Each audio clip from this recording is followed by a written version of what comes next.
कुंवर पृथ्वी सिंह, जिन्हें पृथ्वीराज के नाम से भी इतिहास में जाना जाता है, मेवाड़ के महाराणा रायमल के ज्येष्ठ पुत्र थे। वो इतिहास में प्रसिद्ध महाराणा सांगा के बड़े भाई। सांगा व कुंवर पृथ्वीराज दोनों झाला राजवंश में जन्मी राणा रायमल की रानी रतन कंवर के गर्भ से जन्मे थे। कुंवर पृथ्वीराज अपने अदम्य साहस, अप्रत्याशित वीरता, दृढ़ निश्चय, युद्धार्थ तीव्र प्रतिक्रिया व अपने अदम्य शौर्य के लिए दूर दूर तक जाने जाते थे। इतिहासकारों के अनुसार अपने इन गुणों से पृथ्वीराज को लोग देवता समझते थे। पृथ्वीराज एक ऐसे राजकुमार थे जिन्होंने अपने स्वयं के बलबूते सैन्य दल व उसके खर्च के लिए स्वतंत्र रूप से आर्थिक व्यवस्था कर मेवाड़ के उन कई उदंड विरोधियों को दंड दिया जो मेवाड़ राज्य की परवाह नहीं करते थे। इतिहासकारों के अनुसार यदि पृथ्वीराज को जहर देकर हत्या नहीं की गई होती तो वे मेवाड़ की गद्दी पर बैठते तो देश का इतिहास कुछ और ही होता। यदि राणा रायमल का यह ज्येष्ठ पुत्र पृथ्वीराज जीवित होता और राणा सांगा के स्थान पर मेवाड़ का महाराणा बनता तो उन परिस्थितियों का विश्लेषण करते हुए हरविलास शारदा ने अपनी पुस्तक महाराणा सांगा के पृष्ठ 36 पर लिखा है, यदि पृथ्वीराज मेवाड़ की भाग्य लक्ष्मी के नेता होने को जीवित रहते तो वहाँ के इतिहास का मार्ग और ही तरह का होता। सावधान, सांगा के स्थान में पृथ्वीराज की निर्भयता पूर्वक वीरता और अदम्य साहस के अधीन राजपूत वीरत्व के हाथों भारत में तुर्क वंश के मूल संस्थापक की क्या गति होती। इस विषय में कर्नल जेम्स टॉड का कथन है कि उसका अनुमान करना भी असंभव है, तो भी एक बात निश्चित है कि यदि अपनी प्रारंभिक की पराजयों के पश्चात बाबर को सांगा के स्थान में पृथ्वीराज का सामना करना पड़ता तो वो संभव है कि फरवरी 1527 में खानवा की लड़ाई में साहसी बाबर हार जाता और उत्तर पश्चिम के आक्रमणकारियों से फिर एक बार भारत भूमि मुक्त हो जाती। उसकी लोहे जैसी देह थी, आत्मा भी अग्नि की थी, सदा संकट में वो निर्डर था, अथक था, अति परिश्रमी भी। उसके वेग भरे साहस, बाजी मार लेने वाले असंतर्प प्रेम, कार्य के निमित्त निरंतर प्यास और कीर्ति की अथक खोज के समान भाव वाले को देश के चारों ओर आकर्षित किया। भिन्न भिन्न जातियों और देशों के सहस्त्र वीर कीर्ति संपादन और कष्ट सहने में भाग लेने को पृथ्वीराज के अनुगामी हुए। कुंवर पृथ्वीराज के उच्छावश साहस, तेज वीरता पर इतिहासकार कर्नल जेम्स टॉड ने एक घटना लिखी जो मुसलमान लेखकों द्वारा वर्णित और अनुमोदित भी है। इस घटना के अनुसार एक अवसर पर पृथ्वीराज ने राणा जी को मालवा के सुल्तान के एक सैन्य अधिकारी से घनिष्ठता से बातें करते हुए देखा तो उनके पतन से वे क्रुद्ध हो गए, जिन पर राणा जी ने व्यंग्य से कहा, तुम तो राजाओं को पकड़ने में शक्तिमान हो, परंतु स्थिति तो यह है कि मैं अपनी धरती की रक्षा करना चाहता हूँ। ये सुन पृथ्वीराज रुष्ट होकर चले गए। अपना दल एकत्र किया, नीमच में जा पहुँचे। वहाँ 5000 सवार एकत्रित कर देवालपुर पहुँच उसे लूट लिया और वहाँ के हकीम को मार डाला।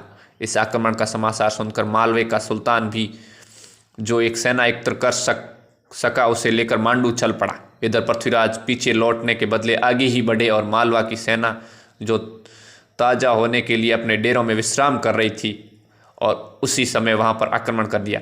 खोजा और स्त्रियों से भरे हुए बादशाही डेरे की पहचान कर कुंवर पृथ्वीराज ने महमूद को कैद कर लिया और अपने एक शीघ्रगामी ऊंट पर बिठाकर चित्तौड़ ले गए तथा अपने पिता के चरणों में लापट गए। बाद में मालवे के सुल्तान को लगभग 1 माह चित्तौड़ में रखकर उसकी स्वतंत्रता के लिए उससे कतिपय घोड़े, धन आदि लेकर छोड़ा। इतिहासकारों के अनुसार कुंवर पृथ्वीराज ने अपनी उम्र 14 वर्ष की अवस्था में इस तरह के कारनामों को अंजाम देना शुरू कर दिया था। वे एक स्थान से दूसरे स्थान पर जिस तीव्रता से पहुंचते थे, दुश्मन उस तीव्र गति के आक्रमण करते थे। उस कारण उन्हें लोग उड़ना राजकुमार कहते थे। मोहनोद नैण सिंह ने अपनी ख्यात में लिखा है कि पृथ्वीराज एक दिन में टोडा और जालोर, जो एक दूसरे से 200 मील के अंतर पर हैं, वहां पर धावा किया और तब से वे उड़ना राजकुमार पृथ्वीराज कहलाए। पृथ्वीराज की तीव्र गति व विद्युत वेग से शत्रु आक्रमण के चलते इस तरह उड़ने वाले की उपमा से उनकी युद्ध नीति समझी जा सकती है।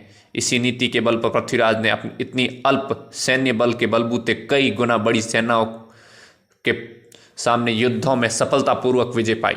नाहर मगरी की चारणी देवी के मंदिर की पुजारी द्वारा राणा सांगा को राजगति मिलने की भविष्यवाणी के बाद तीनों राजकुमारों के बीच युद्ध और सांगा का घायल होकर भूमिगत होने की घटना का जब महाराणा रायमल को संदेश मिला तो उन्होंने पृथ्वीराज को अपने सामने आने से मना कर दिया और वीरता के दम पर अपना निर्वाह करने का आदेश सुनाया।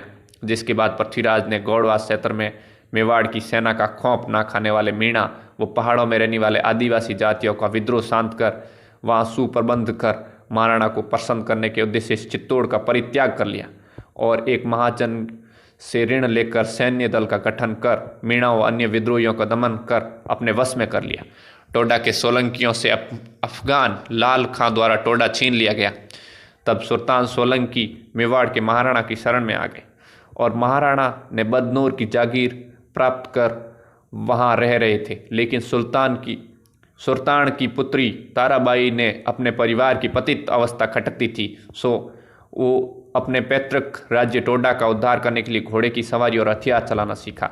वह अक्सर घोड़े व सैन्य वेशभूषा में रहती थी। उनकी वीरता, सुंदरता और टोडा के उद्धार के प्रण के बारे में पृथ्वीराज ने जब सुना तो उसने ताराबाई को टोडा का उद्धार करने का वचन देते हुए शादी का प्रस्ताव रखा, जिसे ताराबाई ने पिता की स्वीकृति से स्वीकार कर लिया। उसके बाद पृथ्वीराज ने तारा के साथ मिलकर 500 राजपूतों का एक दल बनाया और एक दिन अचानक इतनी तीव्रता से हमला किया कि अफगान संभल नहीं पाए और भाग खड़े हुए। जो नहीं भागे वे मारे गए। इस तरह पृथ्वीराज अपनी पत्नी तारा के प्रण को पूरा करने में सहायक बना। अफगानों का इस हमले की सूचना मिलती अजमेर के नवाब मल्लू खां ने बदला लेने की ठानी, लेकिन वह हमले के लिए आगे बढ़ता उससे पहले ही पृथ्वीराज ने उसकी सेना पर प्रातःकाल ही आक्रमण कर दिया और भारी रक्तपात के बाद अजमेर के प्रसिद्ध किले तारागढ़ पर कब्जा कर लिया।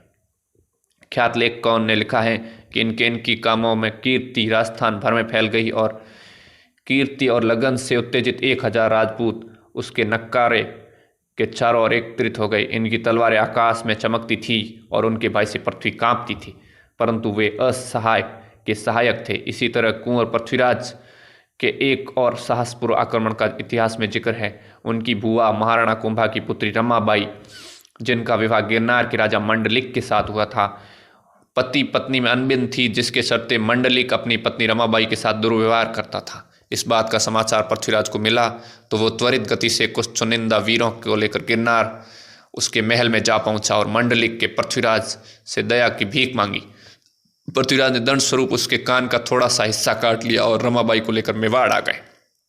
सारंगदेव, जिसने स्वयं के राज्य के लोभ में चलते तीनों भाइयों के बीच राज्य के उत्तराधिकार की लड़ाई शुरू करवाई थी, उसके द्वारा मालवा के सुल्तान नसरुद्दीन के साथ एक बड़ी सेना लेकर मेवाड़ पर आक्रमण किया।